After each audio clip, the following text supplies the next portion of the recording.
Ebrahim Raisi کی شہادت کے موقع پر ان کے خانوادے کو، تمام ایرانی قوم کو، اور بالخصوص رہبر معظم اور بالخصوص امام رضا علیہ السلام کے حضور اور امام زمان علیہ السلام کے حضور تسلیت و تعزیت پیش کرتا ہوں۔ اور آج ایک عظیم بات، اہم بات جو ان کے حوالے سے میرے علم میں آئی کہ آقائے محترم آیت اللہ رئیسی جو کہ حرم مقدس کے خادم بھی تھے، رئیس بھی تھے، اور آج 8ویں صدر بھی تھے، اور آج امام کی بارگاہ میں ان کی 8ویں حاضری تھی، اور آج ان کی خوش نصیبی کہ امام رضا علیہ السلام 8ویں امام کی بارگاہ میں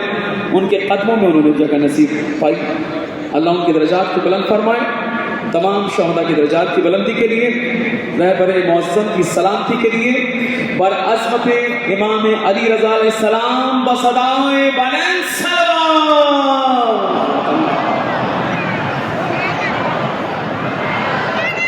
محمد عجل فرج. خیلی ممنونم از همه عزیزان، برادران بزرگوار